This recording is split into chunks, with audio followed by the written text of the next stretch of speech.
to the Major Hockey for Kids podcast, the show made for kids by a kid, and I'm that kid, and your host, Major. And I'm his dad, Matt. Kids, don't attempt this at home without parental supervision. On today's episode, we're talking to legendary SportsNet TV broadcaster and Oilers reporter, Principe. We'll ask Gene who the funniest player on the Oilers is right now, find out all about his killer mullet, and get to the bottom of where he comes up with all his crazy puns. All this, and we've got a special surprise for you all at the end of the show. Be sure to listen all the way through for the details of the next exciting episode of Major Hockey for Kids. So get ready to have some fun, because this episode is going to be epic. Gene, thanks so much for joining us. Hey, thank you. Thanks for putting out the welcome mat for me. Hey, no problem. Gene, we were doing some research from the episode and saw you were born in Edmonton. Growing up here and being in Edmonton during all those amazing Stanley Cups winning years, did you play hockey growing up? Great question. So I did. I know that when I'm in the U.S., a lot of times the crew that I work with will, when they ask, did you play hockey? They mean, did you play in the NHL? And the answer is quite quickly no. When people ask around, I would say Canada, around Edmonton for sure, when they ask, did you play hockey? They're just kind of curious. Did you play? What level did you play? I was a stay-at-home defenseman who played hockey till I was 16. And, I grew late. So when I was 16 and we started to hit, I was about 5'4" and maybe 125, 30 pounds. So I think my parents were okay with me quitting, and I think I was as well. It was starting to get physical. But I loved playing hockey. One of the issues I had that Connor McDavid doesn't have, I wasn't a great skater. I think that I knew where to go most of the time and how to get there. I just couldn't get there. So along with playing hockey on ice, at rinks, I played a lot of street hockey and ball hockey, and I was a little bit better at that because with my feet I could get places that I couldn't quite get with my skates. And you play do you play soccer now, Gene? I thought I'd heard that somewhere that you play soccer. Yeah, soccer was kind of my first love, and really it led me to what I do today because I couldn't make it as a pro soccer player, and so I started to think at the age of 14 or 15, what was it that I would like to do? And I thought, well, if I can't be a pro athlete, then maybe I could cover pro athletes. And one of the things I found very interesting, like you, Major, I watched like lots of sports on TV, but I always found there was a certain excitement to listening to the announcers, not just watching the players. Yeah. And so I thought, you know what, I maybe I'll give that a shot. And so I kind of segued from an athlete to an announcer, and I played soccer over 35, and then I think we went to over 45 till about, I think it was just before COVID, I might have quit. So I played until my early 50s, and I will say this, I coach my daughter's team. She's an adult, but I coach her, and I do some coaching of my wife as well and her team. And when I drive by a soccer field, it is my field of dreams. I just, to see the grass and, a little bit of a wind and to see the goals. I miss it. I keep saying I'm going to come back, but I haven't yet. Okay, well, we got to ask, you're a huge soccer fan. You got to ask, Gene. Who's your favorite player? Oh, no, are you giving me the Ronaldo Messi question? Is that what you're referring to, or just in general? We'll start with in general, then we'll go further. Okay, because whenever I'm at a school, when people say, who's your favorite soccer player, they don't want to know who your favorite soccer player is. They want to know who's your favorite compared to Ronaldo and Messi. And I mean, to me, it would be like saying, who's your favorite? Connor McDavid's more of a favorite than Sidney Crosby. But if you ask somebody who lived in, let's say, Oklahoma City, who was a hockey fan, they'd be like, well, who do I pick? I think that I would say this, that Ronaldo's the best goal scorer ever. I mean, he may get, it's unbelievable what he has done in a game that, as you know, it's tough to score goals.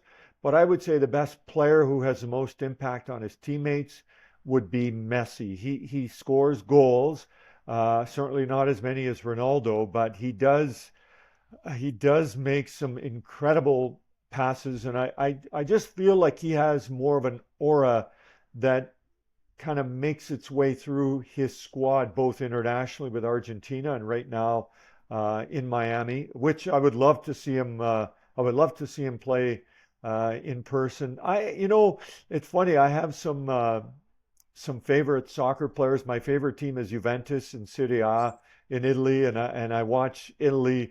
In fact, this past summer, my family and I we went to Germany. My wife's German, and we went to go watch Italy and Germany play in the Euros. And I got to tell you, Dad, that was Matt. That was Wild. unbelievable. Yeah, it was. I'm not sure. I thought I could sort of have a.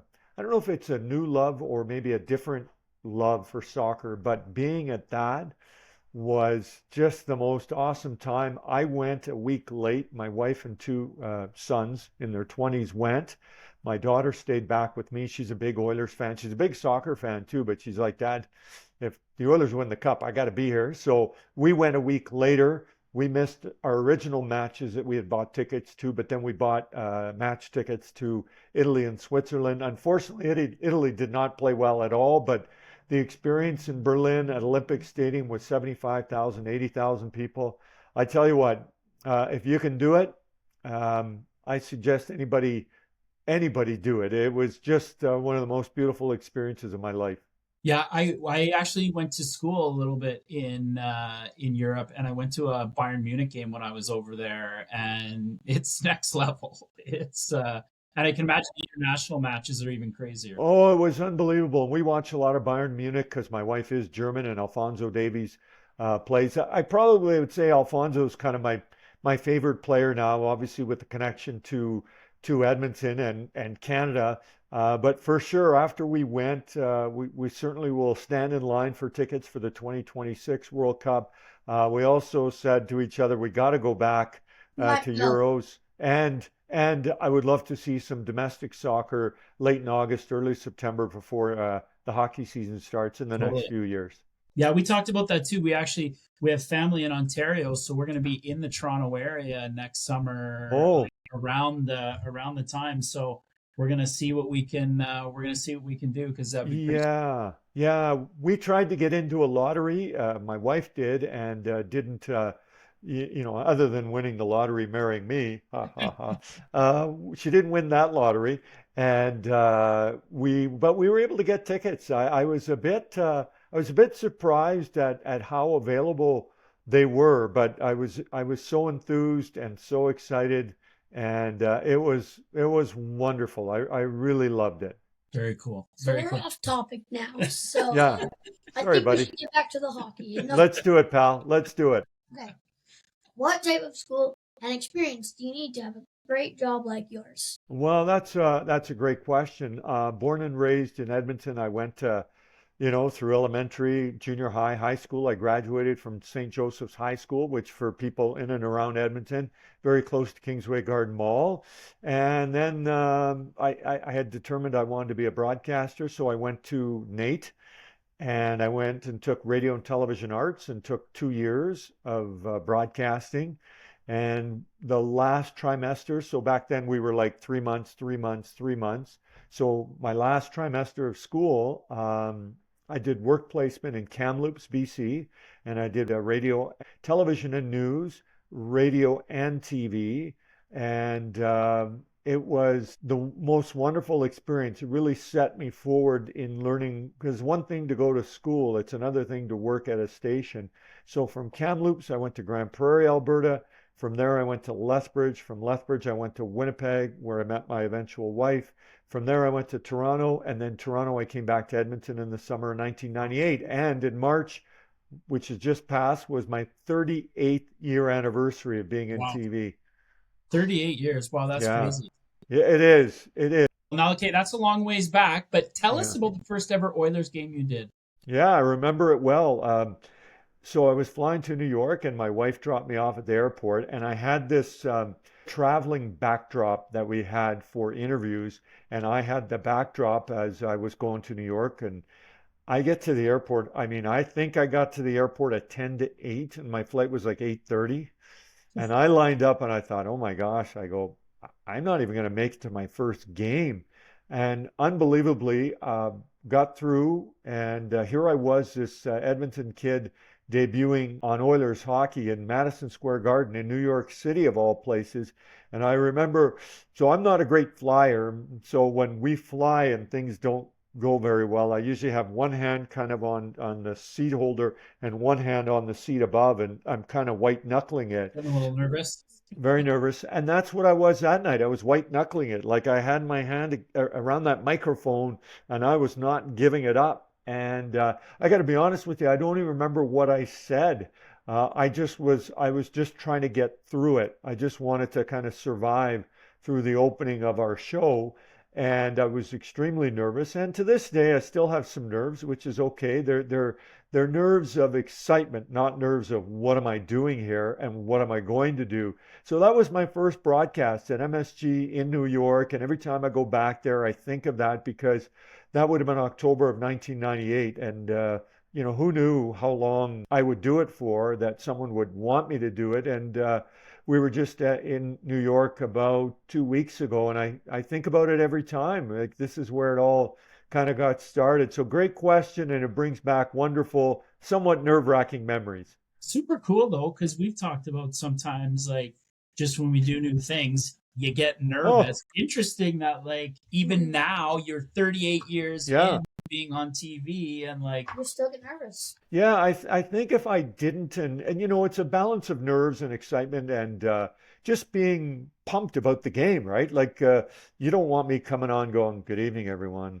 Welcome." You want, like, I always see that I'm the first impression of a hockey game, and I know after that I hand it off to Leon and Connor and Zach Hyman and Nugent Hopkins. Great team, but it wasn't always like that. And so I just want to make sure that we start with some excitement, with some energy, and with some positivity, and then we turn it over to the two teams and see what happens. love it. That's like my Christmas concert. That is like your Christmas concert. Yeah, he had a big role in the Christmas concert. And were you feeling a little nervous before? Very. But you crushed it. Yeah, And yeah. afterwards, it was like what? Easy. Well, when I coach my daughter's soccer team, and there's pressure, you always want to win, right? When you were doing your segment in the Christmas concert, you want to do well, you want to succeed. But I always, I try and remind them when we're playing big matches, or even remind myself that, this is fun pressure. This is pressure that doesn't mean you don't have a car, you don't have food on your table, you don't have a roof over your head. I'll tell you this, young man, the pressure is a privilege because then you have an opportunity to do something great. If you've got pressure, that means you have something that could be life-changing, could be school-changing, could be sports-changing, right around the corner. And I know pressure can be a challenge and everyone deals with it differently, but it means you're on the verge of doing something special. So remember that next time you're feeling pressure. Very cool. Very cool. Okay, now you got a question about his style. Yeah. You've got really unique stuff. Ones and the props you used, like the ladder when you fell off. Most Yes. supporters are serious. Where did the idea to be more fun and silly come Yeah, wonderful question. So I think one of the things you find in life, and I guess in your career, is what are you comfortable and who are you comfortable being? And we always say, be yourself. But if you're not sure who yourself is, it takes some time to figure that out. And I would say, early in my career, that wasn't anything that I would even think of doing because I literally wanted to get from point A to point B. And I got some great advice early on in my career when I was hosting is I was looking at something to do in the second intermission, and I ended up making a mistake in the first intermission. And we often hear players take it one shift at a time, one period at a time, one game at a time. That's kind of how I do it, as well. And so once I got kind of through the early stages of my career, I found that I enjoyed the opportunity of being funny, kind of, but to try and be entertaining. And entertaining isn't always funny. It could be props, could be puns, it could be something that's built through the people that you work with on the television crew. I mean, there's 30 of us, even though I'm the one doing your podcast, there's lots of people that help myself, Jack Michaels and Louis DeBrusque, to succeed. And also, my family has been a big part of it too, because oftentimes, if I'm thinking of doing something, I'll usually run it by them first to see kind of what their reaction is. And whether it's good or bad, that's both good or bad for me, knowing that, oh, they kind of groan at something. I'm like, okay, that works. And they go, I like that. And I go, that works too. So it was after 2006, the Oilers went to Game 7 of the Stanley Cup Final, did not win. Chris Pronger left a few days after that, and it was a really difficult season. And I thought, you know what? Life is tough on some people. When they get home and at 7 o'clock or 7:30 or 8 o'clock and turn to SportsNet to watch the hockey game, I want to deliver something that makes them feel good. Oiler fans, wherever they live, know a lot about the team. In fact, some know more than I do. They know if the power play is struggling or the goals against average is high or the team has lost 5 in a row. So I really tried to take some pride in finding something positive, something that people would go, oh, yeah, I didn't realize that, and take whatever those numbers are or whatever that angle is to the Oilers storyline and try and make it entertaining. I love that. I love the positive. I love the positive spin. Right. Yeah. So what was with the ladder and the falling and the Yeah. So for fans of yours that are watching this, Bills Mania in Buffalo, the Buffalo Bills, to me, Buffalo is a city that reminds me of Edmonton, a smaller city, blue collar, hardworking people, and they love their sports teams, and they've got an NFL team, the Buffalo Bills, and it started a few years ago. I think I read 2017 that they started as part of their pregame antics of busting these tables. Yeah, so I was on a radio show, actually Sportsnet radio show, and I don't think they asked me to do that, but we were just talking about it because the Oilers were going to Buffalo in the near future, and I thought, well, that would be kind of neat, right? It's not hockey related, but it's sports related. So planted the seed with our producer, and he's like, yeah, no problem, let's do it. And then, nowadays there are some things we take above our producer. We take it to our executive producer just to make sure that everybody's okay with it. And he said, you know what? I got to say, if you had done it, you would have done it, and that's it. But now that you've asked, it's kind of tough for us because if you dive on that table and you hurt yourself, it's kind of a health and safety issue. He goes, I know that sounds kind of strange a little bit, but we know you're going to do something where you could get hurt. So it's our job to tell you not to do it. So I was like, that makes sense. So we tried to work around it. And what we did was I jumped off the ladder, not on the table, but sort of to the side. Then from the other side, I jumped off just a little step and onto the table. So we edited the two together. And voila, we've got me being part of Bill's Mania. So yeah, it was a lot of fun. And I'm not sure it went viral, but it did gain some traction. That's one thing that really has changed. When I first started in this business long ago, if you saw it, you saw it. If you didn't, you just heard about it. But nowadays, things in some ways live on longer and get more attention when they are on social media because it's there over and over and over again, where before it was done, gone. Maybe the next day at the office, somebody might say, hey, did you see Principe? He jumped off this ladder through this table. And the person would say, no, I never saw that. And you really couldn't see it. But now you can. Lives forever. Okay, you want to ask a question about the puns? So when my class found out I was going to give an interview on the show, they gave me a bunch of questions they thought I asked. So there's one for you. How do you come up with your famous puns? Do you have a favorite one? Yeah, there's a couple that are my favorites. One, considering your age, I can't say. But I know you can say it. It's free. you think I can say it? Yeah, Okay, okay. You can bleep it out. I'm not going to say the word, by the way. But Dustin Penner, who played for the Oilers and was a really great guy and went on to win Stanley Cups in California. So he hurt his back. One morning, he was reaching, his wife had made pancakes, and he reached to go get the pancakes, and he hurt his back. So we told the story, and we had some pancakes, and we mentioned that he injured himself in this very peculiar fashion, and that he had reached for these pancakes and hurt himself. And since he came back, he hadn't been playing that well. You might say he craped the bed. You may not get that, or you may. Crepe the bed, yeah. So that was one of my favorites, and one of my other ones. You know what? Sometimes I forget because you do so many of them. But one that I liked was a long time ago. There was a player named Josh Green who played with the Oilers, and like so many hockey players, they have these flippers or fake teeth.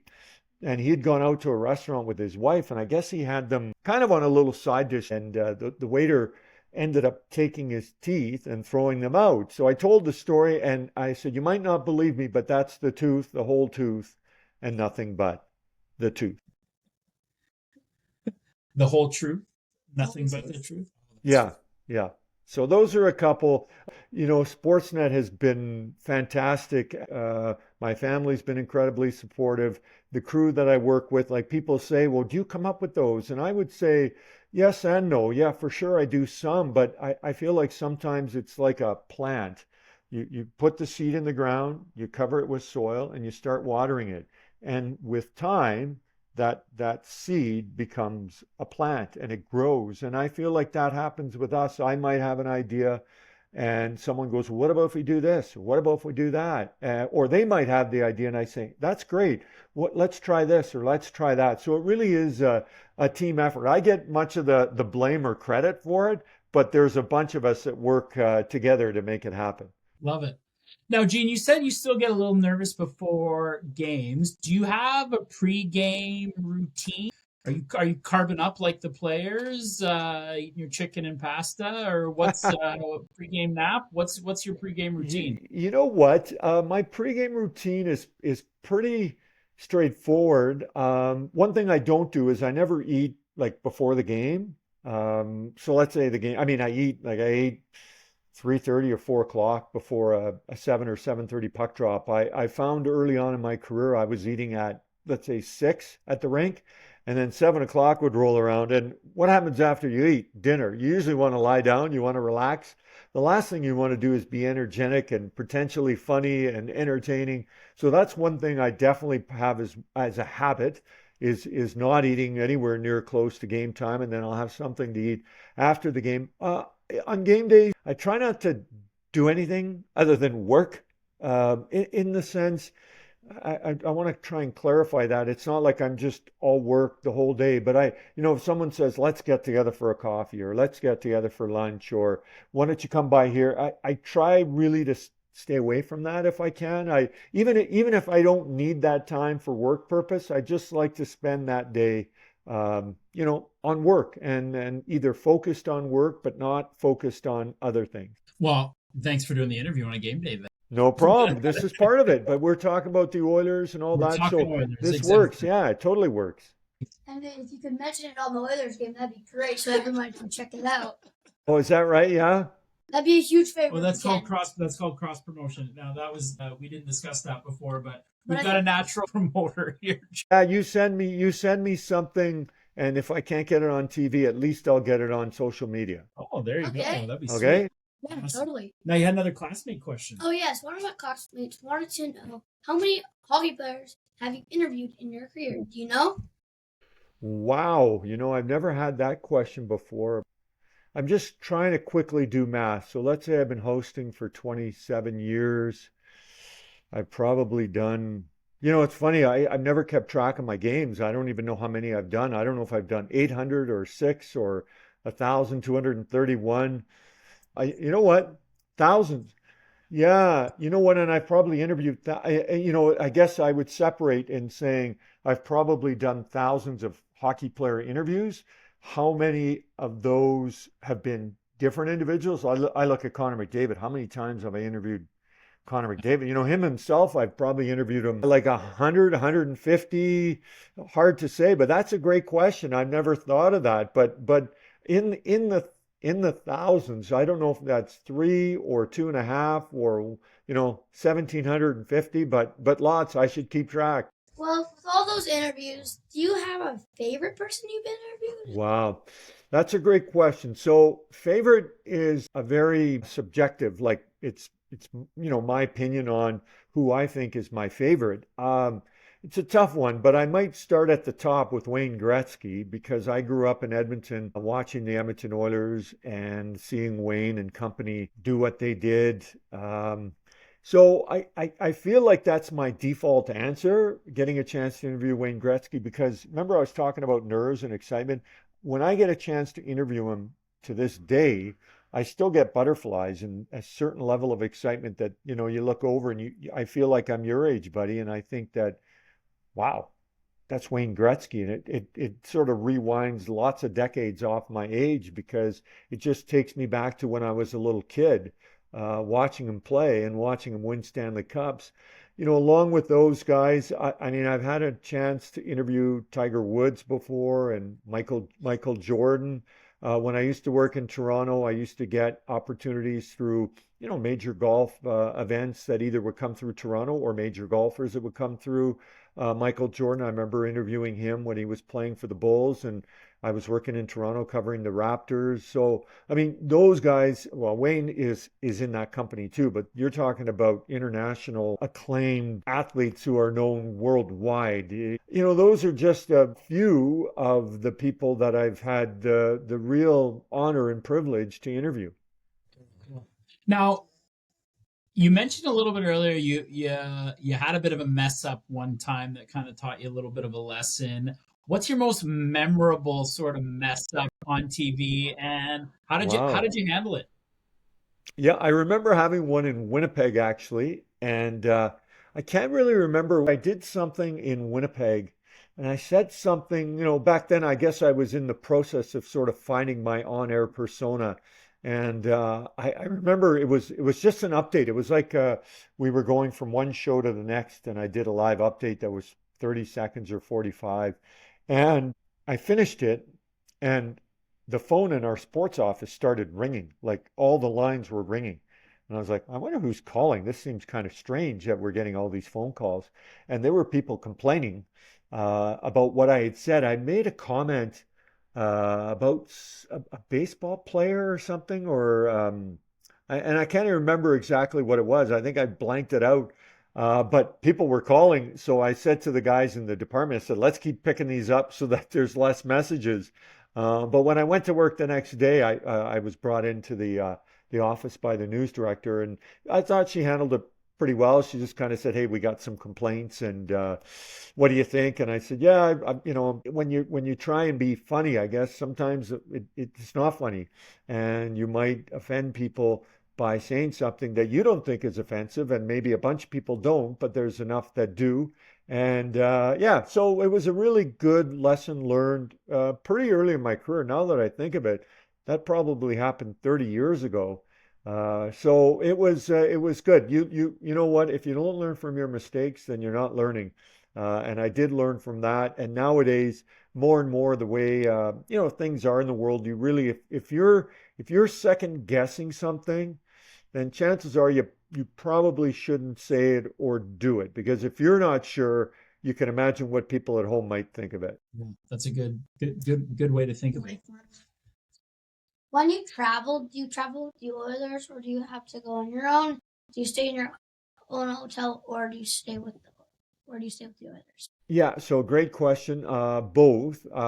Basically, during the regular season, I travel with the Oilers. So, just for everybody watching this podcast, they have their own plane. They don't own it, but they lease it, and so they basically schedule everything from September through to the end of the season by July or August. So they have a real plan, and everyone can see what the plan is. But then during the playoffs, really the plane is kind of locked down for Oilers employees. What ends up happening is the Oilers carry more players, more staff, and really that's their plane. As much as I'm an insider, I'm still a bit of an outsider because I'm paid and I work for Sportsnet. I'm not paid or work with the Oilers specifically. So I'm not an Oiler employee.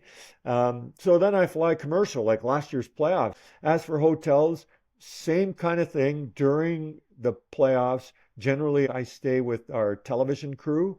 There's a bunch of us, 30 or 40. During the season, most of it is spent with the Oilers. Sometimes myself and Jack and Louie will go to a different hotel, but I would say 70% with them and about 30% outside of their hotel. That's cool. So now, when you're staying at the hotel with them, do you ever do you guys chat, or is it kind of you're a reporter, they're the players, there's still a little bit of Yeah, professional yeah. distance and stuff like that? You know what? It's a wonderful question. People ask oftentimes, kids like you or even adults will say, are you friends with fill in the blank? And I often will say, you know what? I'm friendly with player A, player B, player C. I don't consider us friends. We're not texting. I'm not sharing Uber Eats with, Connor McDavid or Darnell Nurse, but they're friendly. So I think a perfect example at a hotel when you bump into them, different players, you know their personalities. Some it's just, hey, how are you? How are things? And, very cordial and friendly, but that's it. Some guys, it's more, hey, how you doing? Oh, good. How are you? Not bad. What are you up to today? Oh, I'm going here. Oh, what about you guys? So it's a little more conversation, but I always feel like once they're not in the rink, then I'm kind of like everybody else. So I don't want to abuse or overuse my access to them and stopping them in hotel lobbies or if you bump into them at a place to eat. Always friendly. The guys are always friendly, but I don't engage in a lot of conversation with them. It's more just a little bit of small talk and let them go on their way. Okay, cool. So now we have a message from our sponsor. Okay. This episode of Major Hockey for Kids is brought to you by my amazing hockey coaches. Need someone to help you skate faster, shoot harder, and celebrate like a pro. When you score, my coaches have got you covered. They're expert in high fives, big time pep talks, and reminding us that hard work pays off. Plus, they always know when to say, great job, even if you just fell on a breakaway. Thanks, coaches, for investing in the game and in me. Now back to the show. Cut. Okay, now it's time for our slap shot segment. Okay. So basically, we're gonna have 10 questions, and you're gonna use them. You're gonna say your answers as fast as you can. Yes, no. Rapid fire. It's kind of like Okay. first thing. Yeah, exactly. We Okay. can't wait to hear your Boosh Bomb answers here. Okay.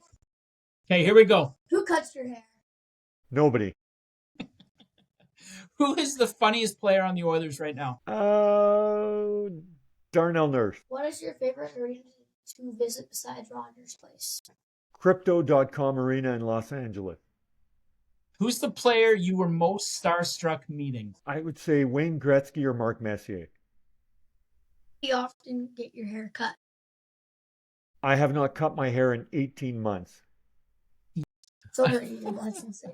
Okay, if you could trade jobs for a day with anyone in the NHL, player or other job, who would it be and why?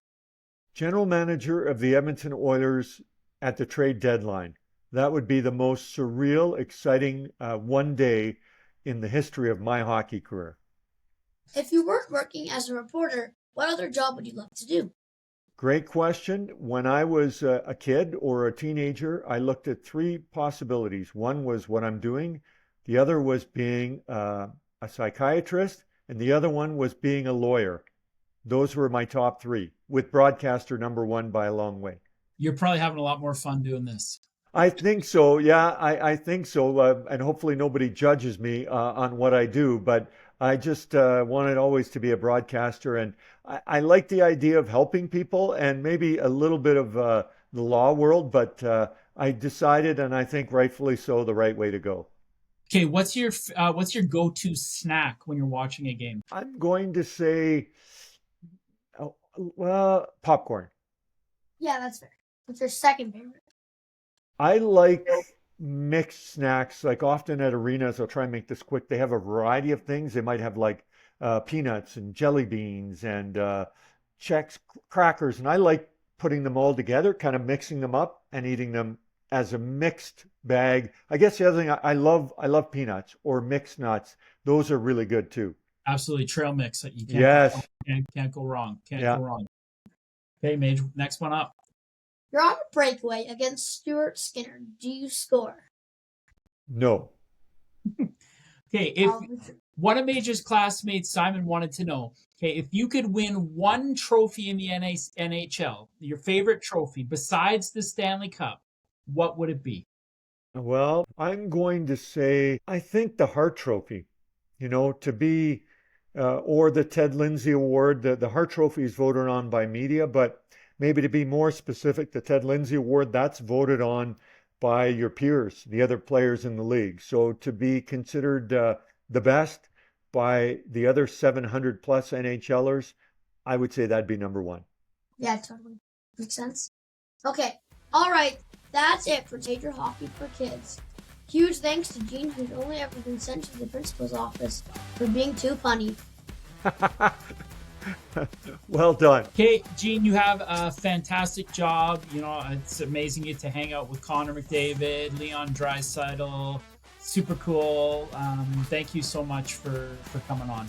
You know, you're a legend, and we're so grateful you joined us. You know what, guys? I really appreciate it. And when I was 9 years old, I was not doing anything like this. So you never know. In a few years, you might be the next host of the Oilers on Sportsnet. So I'll hold the job until you're ready. Okay. Thanks for listening to Major Hockey for Kids. Please be sure to subscribe so you don't miss an episode. Yeah, no, the next episode is going to be epic. We've got our kids versus adults showdown. You won't want to miss it. Keep dreaming big. And who knows, maybe one day you'll be on TV. That's the G. Catch you later, hockey fans.